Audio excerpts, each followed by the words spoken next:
तो दोस्तों आज की वीडियो में हम लोग पढ़ने जा रहे हैं मोटिवेशन के बारे में, concept and technique of motivation. ठीक है, ये आपका बीकॉम का सिलेबस है। चलिए इसको शुरू करते हैं, देखते हैं ये क्या बताता है और क्या कहता है। ठीक है, motivation is the process of encouraging employ to take action that leads to achieving personal and organizational goal. यहाँ पे ये बताने की कोशिश की गई है दोस्तों कि मोटिवेशन एक ऐसा प्रोसेस है जो एम्प्लॉय को क्या करता है, इनकरेज करता है किसके लिए, काम के प्रति, ताकि वो क्या करे, अपने काम को तो पूरा करे ही करे, साथ में ऑर्गेनाइजेशन का गोल भी अचीव करवाए।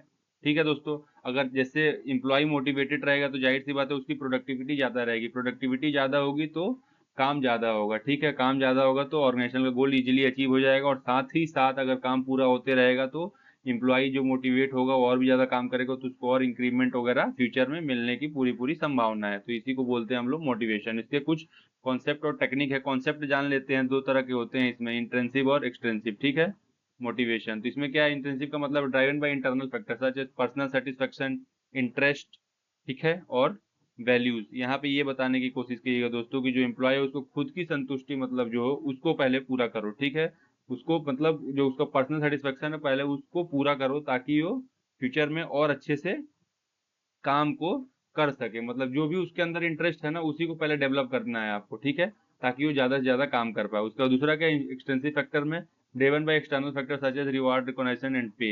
यहाँ पे ये बताया गया है कि दूसरा फैक्टर जो दिया गया है एक्सटेंसिव, उसमें क्या करना है दोस्तों, एक्सटेंसिव में कि आपको रिवॉर्ड देना है। ठीक है, उसको रिकॉग्नाइज करना, मतलब उसकी पोस्ट को बढ़ानी है, पेमेंट को बढ़ाना है, ताकि उससे भी वो मोटिवेट होकर काम को ज्यादा करे। ठीक है, उसके बाद इसमें दोस्तों दिया गया है टेक्निक के बारे में। एक एक करके हम टेक्निक भी जान लेते हैं, कौन कौन सी यहाँ पे टेक्निक दी गई है। Maslow hierarchy needs of theory दी गई है।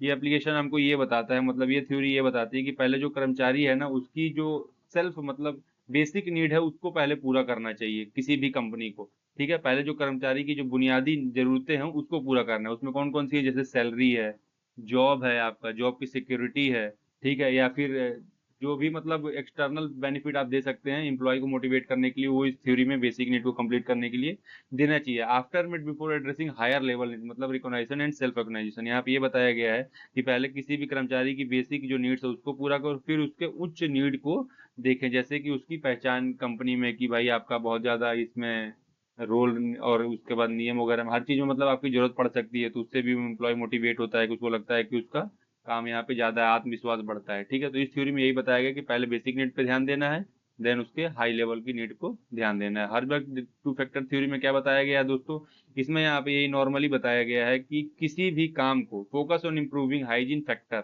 Working condition, salary to prevent dissatisfaction, enhancing motivator.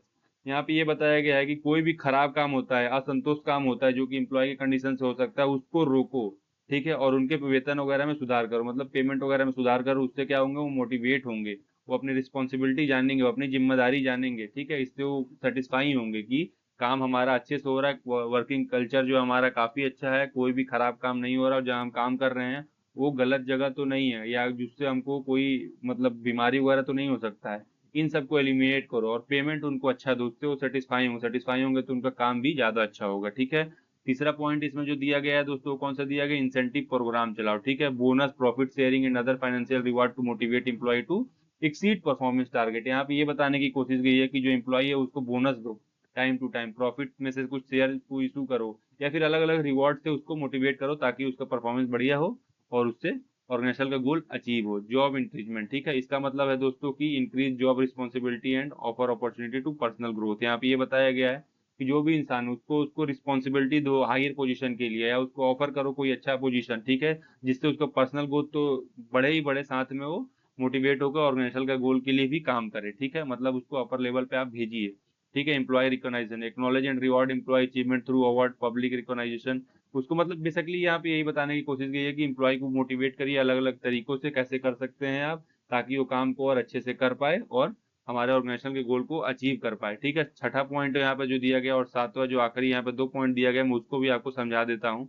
Participate management और गोल सेटिंग। यहाँ पे ये बताया गया कोई भी मैनेजमेंट के डिसीजन वगैरह हो, ठीक है, उनमें उनको पार्टिसिपेट करो। ठीक है, गोल जब सेट हो रहा है तो एम्प्लॉय को भी पार्टिसिपेट करो, उनकी भी राय लो, ताकि उससे समझे कि हाँ हमको अपना दायित्व पूरा करना है, हमको ऐसे काम करना है। ठीक है, हर चीज के बारे में मतलब यहाँ पे ये बताया गया कि जिससे एम्प्लॉय मोटिवेट हो सके वो काम है आपको यहाँ पे करना है। ठीक है, तो ये तो हो गई आपकी नॉर्मली जो मैंने आपको बता दिया मोटिवेशन की कॉन्सेप्ट एंड टेक्निक के बारे में। ठीक है, अगर अब भी आपको कोई प्रॉब्लम है तो आप हमें कमेंट करिए, हम आपको एक्सप्लेन करेंगे थोड़ा वाइडर टर्म में। ठीक है, चलिए मिलते हैं अगले वीडियो में, तब तक के लिए जय हिंद।